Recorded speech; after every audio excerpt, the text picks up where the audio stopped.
Hi, guys. Good morning, good afternoon, good evening, wherever you are. We are live with another episode of My Hair, My Journey. As always, please remember to like, share, and subscribe to the channel so that you never miss a weekly upload. Before we begin today's interview, I would just like to read a small message for you guys. It is with deep sorrow that I learned of the hate crime acted out against Joel and Isaiah Henry, whose bodies were discovered in a gruesome state on Sunday, the 6th September 2020, in Cotton Tree, Berbice, Guyana. It is my greatest hope that the perpetrators of this vicious act will be caught and will be tried to the fullest extent of the law. To the Henry family, my condolences to you. I can only imagine the pain that you are feeling at this time. To Joel and Isaiah, may your souls rest in peace. At this time, my Hair, My Journey will start in 30 seconds.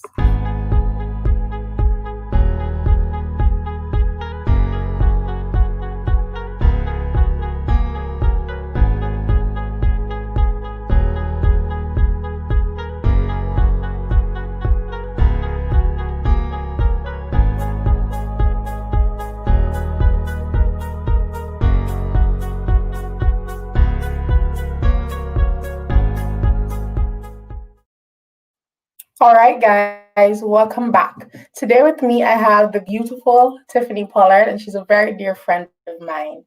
Tiffany is a recent graduate of the University of Guyana. While she's an avid reader of science fiction and fantasy, her real passion lies in the poetry that she writes, and I'm a huge fan of her poetry. Her poems tend to cover issues in society that affect young people and more specifically, young women. She hopes to be able to use her talent to empower and give a voice to young Black men and women who are still struggling to find their own. She considers herself a feminist and is hopeful that the Caribbean feminist movement can finally step out of the shadows of its Western and European counterparts and have an identity that is more cognizant of the regional issues affecting women and girls today. She describes herself as quiet, reserved, and down to earth with a hint of attitude for spice. So without further ado, I would like to welcome Miss Tiffany Pollard to the KayKaySlays platform. So please give her a warm KayKaySlays welcome. And Tiffany, thank you so much, even under these times that we are facing, to do this interview with me as we empower our young Black men and women on wearing their natural hair out. So thank you very much for being a part of this interview today. So my first question for you is, have you been natural your entire life? And if not, then how long have you been natural? Hi, everyone. No, I straightened my hair when I went into Bishop's High School, second form. It was something that I wanted to do because growing up, I always saw my mother with straightened hair. Everybody around me basically with straightened hair. And like, I hated combing my hair. I hated people in my hair. And it's funny because now I sit down for hours doing braids and stuff like that. But like, I hated, and when I got into Bishop's, the hair requirements were very strict. So, and in first form, I had jail braids down. And I wasn't feeling that. So, yeah, when I went into second form, the summer before second form, I asked my mother to straighten my hair. And that is how, So, after probably during UG in my third year, I decided to go back natural. Like, it was just it wasn't like a decision really. I used to keep my hair long before I went to straighten it back, like wait until it grows. And then somebody at work, you should go back natural. And I was like, nah, not me. And then it just happened. Yeah, about 2 years ago. Okay, so did you do the big chop, or did you just like let your hair transition all the way until you're comfortable wearing it out naturally? well, I did a big trap. Like I was going with the transition, but it was too much. Like August of 2018, I was doing my hair, and like my cousin was in the country at the time, and her hair, she cut off her hair as well. So, and she's my big cousin, so I wanted to, you know, so I just cut it off, you know, and like that same, I went straight to town, bought weave to put in, like, yes. Yeah. I know the way, because I did that for a long time. I had my hair braided for very long while I was transitioning underneath. So a question I have for you is, what is one piece of advice that you wish you received during or before you decided to go back natural? Well, during, I would say, don't put too much stuff in your hair, you know, because when I started, I was doing the most, like the entire everything. I was buying everything. Okay, like I was buying Cantu. I was buying the entire store. Like it was in my bedroom, and so like I would say, like, you know, don't put too much stuff in your hair. Try one thing at a time and see what works. You know, because it'll be easier. Yeah. I hear you. We have a question from Miss Kisa Hart, who says, I see your hair is in a protective style right now. Do you wear your hair out more, or do you do more protective styles? Yes, well, last year I didn't really put anything inside of it. And this is actually a style I did for my birthday. And yeah, I tend to wear it out more. Yeah, I tend to wear it out more. But I would do a protective style 1 and 2 times.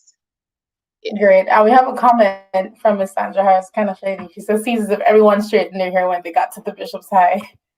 Yes. And then we have another comment from her. She says that she loves your hair. So I looked at that comment and I was like, ugh. That's a whole different life, you know? Yeah. So now the question I have for you is, have you been the victim of any sort of discrimination due to wearing your natural hair? Well, actually, from my fellow Black people, you know, like the jokes weren't quite jokes and weren't that funny to begin with, you know. And when I started to put my short hair out, you know, I would get, you look like a boy, you look ghetto. I just kind of laugh it off, you know, because like most of it came from people I knew very well, you know. So even my mother, you know, like, and the funny part is, the funny part, I kind of inspired my mother to go back natural, you know. So I guess it all worked. You know, I think I would say the bravest time was when I cut off my hair and I had to like just work it, you know, just do it. And just do what you gotta do.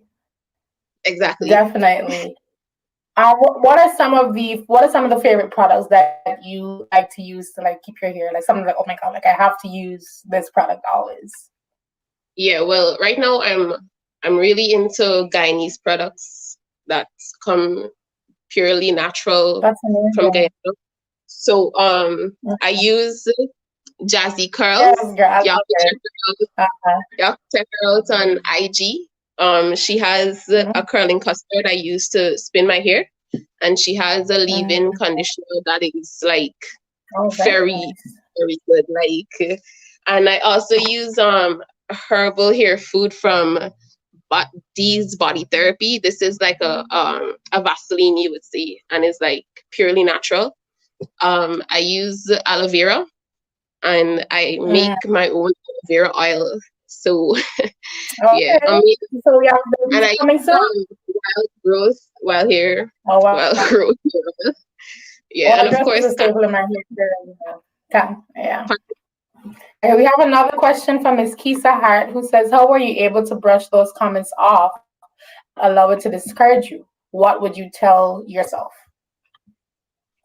Well, I feel like anybody that knows me know that, you know, you can't come around me with certain things, you know, and as soon as you come around me, like I automatically like tell you as it is, you know? So like when Mm-hmm. people would talk about my hair, I would say, yo, this is mine, you know? So, you know, back off or whatever. Yeah. Definitely. We have another question. Did having short hair and natural hair affect your confidence? No, actually, I liked my short hair more than I like Oh, it when I grew out. Yeah. the long hair. Yeah. Yeah, because after I reach a certain length, it kind of looked really good, you know, and it was easier to Mm-hmm. manage. You know? So I kind of Mm-hmm. like that bit more. I hear you. We have another question. Who's do you use those products individually or do you mix them together? Well, the Jazzy Curls product I use individually. The D's Body Therapy, I use it like during the week to moisturize my hair. The aloe Mm-hmm. vera gel I use before and after washing. Yeah, as like a pre-poo and like after I finish deep conditioning. Very, very nice. And my final question for you today is what is one piece of encouragement that you would give to a fellow naturalista? I would tell them to stand their ground. There are a lot of Mm, people that are going to tell you a lot of things about what you should be doing with your hair and how you should be looking, and oh, you don't look good, you know, you look better with straightened hair and stuff like that. I would tell them to stand their ground, especially in this day and age where there's a lot of pushback and a lot of anti-black sentiments around the place, you know. mhm. You would think that like growing back your natural hair is just a small thing, but it's something that people have always told us is ugly. And it's something Yeah, that grows out of our hair, you know, grows out of our scalp. yeah, it goes So out. Yeah. yeah, so you should reclaim that. You should reclaim your power in whatever little way that you can. You know, and if growing back your natural hair is one of those ways, then by all means. Exactly. We have another question. Do you plan to market the hair oil that you use? I think this is hair oil that you make yourself. The aloe vera. No, no, I don't. I don't think it's marketable yet. Oh my God. I hear you. And we have another question about your products. How expensive are the products that you use? Can you Well, set a these price for products, me? I know they're very affordable. Jazzy's products are like $1,500 each. She has oils as well for around $1,000. The herbal hair food is like $1,000 as well. Like very affordable stuff.